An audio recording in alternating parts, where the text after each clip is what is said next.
Lawrence Neal here from High Intensity Business. I hope you're well. I was literally just in the shower. I get all my great ideas in the shower, so I had to jump out immediately, get dressed, and record this video. And I've even created a list because I don't want to forget any of these ideas. These are ideas that I've been thinking about over the last few weeks. I've been doing lots of research, reading statistics, interviewing guests on the podcast to figure out how can we come out of this lockdown as a high intensity training community and build very successful businesses. And I certainly had my doubts. The last few weeks I've had moments where I've thought about apprehension to return to studio, issues with physical distancing, although I don't think that's going to be a massive issue as most of you do one-on-one training or small group, but now my perspective is one of high optimism, and I think you are perfectly positioned to thrive in this new economy, and things have changed radically in terms of consumer behavior. We're going to be digging into that, and you're going to get a whole bunch of ideas from this video to improve your high intensity training business and give you a recipe for success going to the next few months and years. So firstly, let's just cover off the obvious things. You provide one-on-one and small group training. This is far more appealing than being around hundreds and hundreds of people in big box facilities who are struggling at this time anyway. So I think you're going to get some low-hanging fruit. I think you're going to get a lot of people coming to your studio who are interested in an environment where they are exposed to less people. Secondly, frequency. We specialize in low frequency, high effort training. You're typically not training people more than once, twice, maybe 3 times maximum per week. This means less frequency in the studio, less visits, meaning less exposure to the virus, less exposure to other people. So that's also going to be appealing. The next thing, and this is something that we've all been talking about for years, or not necessarily been talking about, but we've been doing for years, which is being surgically clean within the studio. Your studios have always been immaculate, but now is the time to really highlight that in your messaging when you're communicating with clients and prospects through all the different mediums that your business operates on. You want to make sure that they understand that your facility is surgically clean and always been surgically clean, because people need to know that they need to know they can be safe and they can trust your training environment. The next thing is no sweat. All right. I don't know about you. I can't remember the last time I worked up a sweat doing a high intensity training workout. Most of you are training people within 15, 20, 30-minute sessions. Most of your clients probably aren't working up a sweat in that time, versus the typical sweat sesh that people pride themselves on when they go to some of these other big box facilities or other high intensity interval training modality based facilities. And so that is no longer an issue because they can come to your studio and enjoy a sweat-free workout and not be around other sweaty bodies as well.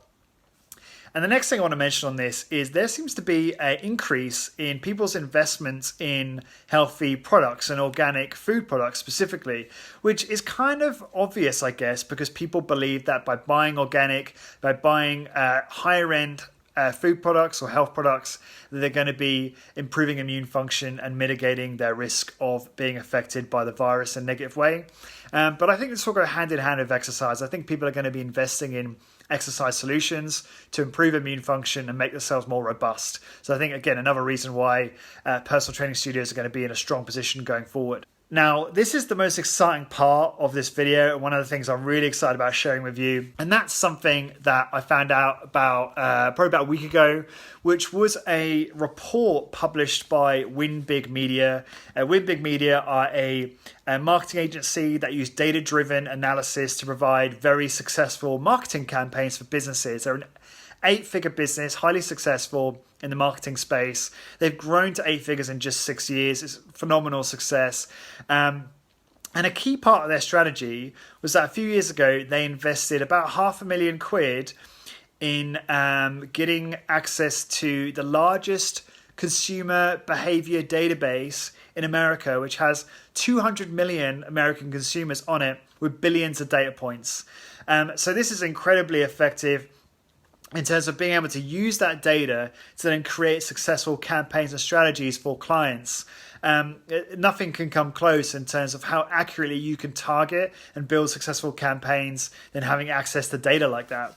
And he's got Philip, who's the owner of the business. has a very interesting background. He actually had a big health scare a couple of years back and has a kind of altruistic side to him. So he sat down and thought about what can I do during this crisis to add value to help the small business owner. And he invested about 25k, I believe, in rigorous analysis of consumer behavior to be able to provide you, the small business owner, with some information that might help you adapt your business to this new economy, this new market environment that we're entering. And this analysis is fascinating. So what he did is he did 2 separate surveys over the last few weeks, which surveyed, I think one survey surveyed just over 4,000 people, the other one surveyed just over 6,000. And they took the survey responses and they modeled those against the consumer behavior of 200 million Americans. So this is some really good data on exactly how consumer behavior has changed over the last 5 or so weeks. And it is absolutely fascinating. Consumer behavior has changed radically. In a lot of cases, it has completely flip-flopped. And it's so important that we know this information so we can take advantage of it in our businesses. And so the first thing I will just say is I will list out the 4 key things that we're going to be quickly covering on this video. And first, these are the 4 things that have come out of the data that you need to be thinking about in all of your messaging and branding for your business. Number 1, helping others. Number 2, building trust. Number 3, safety. And number 4, local. So there was a question in the study that basically asked people what values are they thinking about or concerned about when they're buying products and services. And historically, and probably for the last decade or so, maybe longer than that, people bought services based on influence, status, wealth, challenge, novelty. These are the kinds of themes and values that people had running in their subconscious when they were buying products and services. And things like, helping others, compassion, being safe and looking after the safety of themselves and their family and friends, finding businesses that are trustworthy. These kinds of things just weren't as important. But this has completely flip-flopped. The top 3 things, the top 3 values that are present when people are buying products and services now are number 1, helping others, number 2, trust, and number 3, safety. So we really need to make sure that our brands and our businesses are aligned with these change in values. And why I'm so excited about this, and while you might be very excited about this, is because we, the high intensity training business owner, or you, the high intensity training business owner, are perfectly positioned to be able to align with these values. So let's talk about that for a moment. Helping others. What do? We help people transform their health. We help people become the best versions of themselves. What can be more compelling than offering a service that has the potential to change someone's entire life? So secondly, trust. We have, at this stage, tons of scientific research to underpin the benefits of evidence-based exercise, of resistance training. And so it's more important right now, more than ever, to make sure that you're talking about the health benefits of your protocol of resistance training, and then you are citing scientific research to build trust with the consumer. The next thing is safety. I mean, come on, we've been talking about this for years. One of the reasons we love high intensity training so much is that it's the safest protocol around. We're minimizing momentum at the turnarounds. We're moving with a slow speed of movement.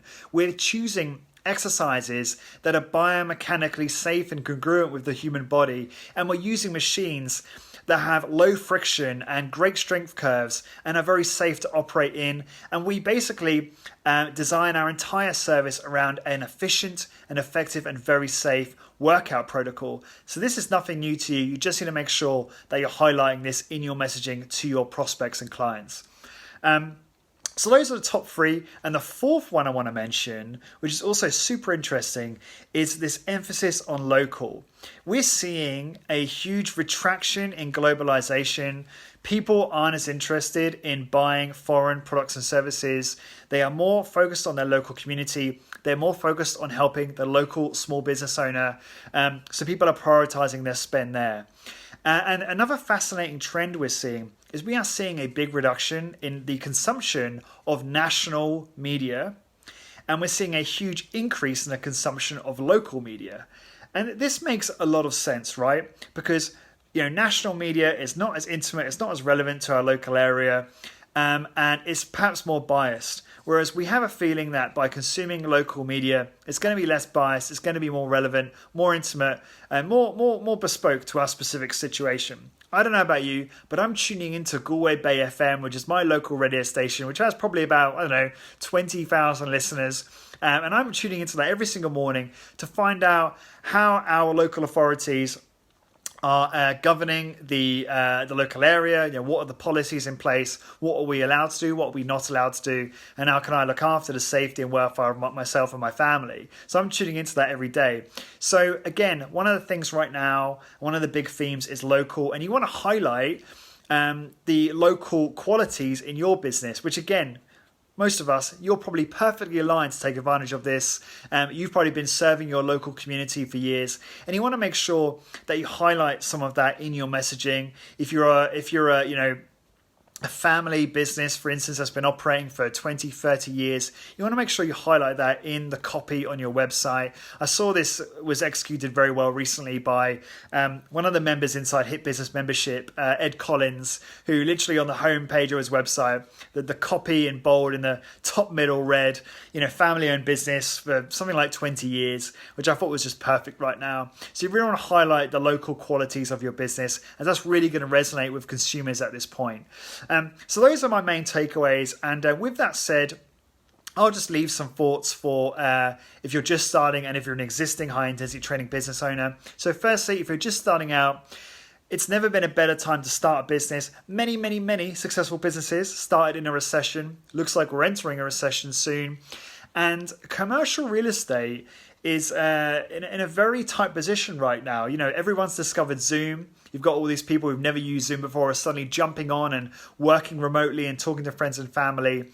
Employers have recognized that their teams can almost deliver as good, if not better results in terms of productivity from home. So they're starting to question their investment in their offices. Why would they spend 40 to 50,000 a month on office space if they can deliver as good, if not better results with their teams working remotely and with a distributed workforce? So commercial real estate owners, landlords are in a very tight position right now, and you have the advantage. You have the ability to negotiate a good rate for yourself if you're just opening a studio.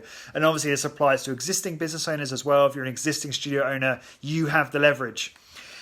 And the second thing is, if you are an existing studio owner, and one of the things you can really take advantage of right now is how competitive online advertising is.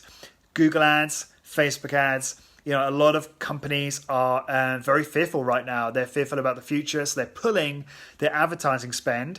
Facebook, I think they published a forecasted loss of something like 44 billion over the next year or next 12 months. And so right now it's very, very competitive to advertise online. So what I suggest is you get your messaging in order. You align your brand, your messaging with these ideas I've just mentioned, with these values that have changed. Make sure you're aligned with all that. And then I would invest cash flow in Facebook advertising to drive leads into your business and really grow as you recover your business and reopen your studio. And so hopefully you found that useful. I'm super excited about the future. I'm really excited about serving you, the Hit Business Owner. I think you are perfectly positioned to thrive. Just got to make sure you have the right mindset and align your business with those points that I mentioned. I'm Lawrence, and you're watching High Intensity Business.